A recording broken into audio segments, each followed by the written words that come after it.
సామెతల గ్రంథము 6వ అధ్యాయం.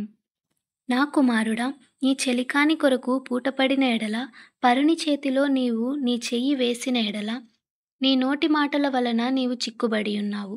నీ నోటి మాటల వలన పట్టబడియున్నావు.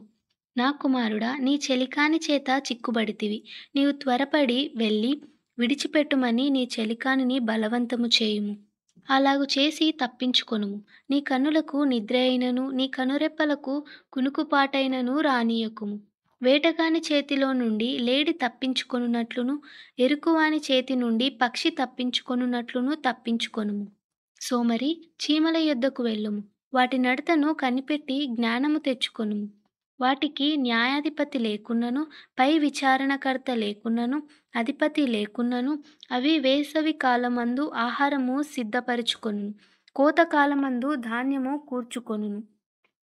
సోమరి, ఎందాక నీవు పండుకొనియుందువు? ఎప్పుడు నిద్ర లేచెదవు? ఇంకా కొంచెము నిద్రించెదనని, కొంచెము కునికెదనని, కొంచెముసేపు చేతులు ముడుచుకొని పరుండెదనని నీవనుచుందువు. అందుచేత దోపిడిగాడు వచ్చినట్లు దారిద్ర్యము నీ యొద్దకు వచ్చును. ఆయుధదారుడు వచ్చినట్లు లేమి నీ యొద్దకు వచ్చును. కుటిలమైన మాటలు పలుకువాడు పనికిమాలిన వాడును దుష్టుడునై ఉన్నాడు. వాడు కన్నుగీటుచు కాళ్ళతో సైగ చేయును, వ్రేళ్లతో గురుతులు చూపును. వాని హృదయము అతి మూర్ఖ స్వభావము గలది. వాడెల్లప్పుడూ కీడు కల్పించుచు జగడములు పుట్టించును. కాబట్టి ఆపద వాని మీదికి హఠాత్తుగా వచ్చును. వాడు తిరుగు లేకుండా ఆ క్షణమందే నలుగగొట్టబడును. యెహోవాకు అసహ్యమైనవి 6 కలవు, 7 ఆయనకు హేయములు. అవేవనగా అహంకార దృష్టియు, కల్లలాడు నాలుకయు, నిరపరాధులను చంపు చేతులును, దుర్యాలోచనలు యోచించు హృదయమును, కీడు చేయుటకు త్వరపడి పరుగులెత్తు పాదములును, లేని వాటిని పలుకు అబద్ధ సాక్షియు, అన్నదమ్ములలో జగడములు పుట్టించువాడును. నా కుమారుడా, నీ తండ్రి ఆజ్ఞను గైకొనుము. నీ తల్లి ఉపదేశమును త్రోసివేయకుము. వాటిని ఎల్లప్పుడూ నీ హృదయమందు ధరించుకొనుము. నీ మెడ చుట్టూ వాటిని కట్టుకొనుము. నీవు త్రోవను వెళ్ళునప్పుడు అది నిన్ను నడిపించును. నీవు పండుకొనున్నప్పుడు అది నిన్ను కాపాడును. నీవు మేలుకొనున్నప్పుడు అది నీతో ముచ్చటించును. ఆజ్ఞ దీపముగాను, ఉపదేశము వెలుగుగాను ఉండును. శిక్షార్హమైన గద్దింపులు జీవమార్గములు. చెడు స్త్రీ యొద్దకు పోకుండాను, పరస్త్రీ పలుకులు ఇచ్చకపు మాటలకు లోబడకుండాను అవి నిన్ను కాపాడును.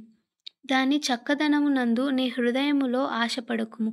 అది తన కనురెప్పలను చిలికించి నిన్ను లోపరుచుకొననీయకుము. వేశ్య సాంగత్యము చేయువానికి రొట్టె తునక మాత్రము మిగిలియుండును. మగనాలు మిక్కిలి విలువగల ప్రాణమును వేటాడును. ఒకడు తన ఒడిలో అగ్నినుంచుకొనిన ఎడల వాని వస్త్రము కాలకుండునా?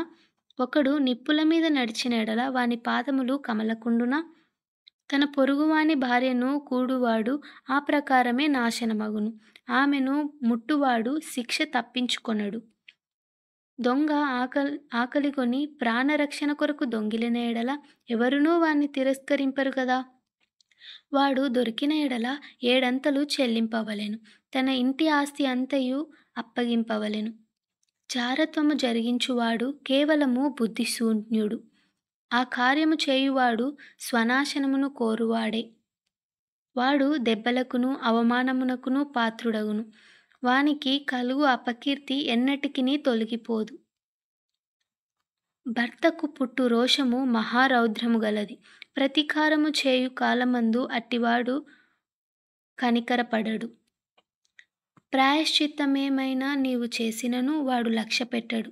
ఇంత గొప్ప బహుమానములు నీవిచ్చినను వాడు ఒప్పుకొనడు.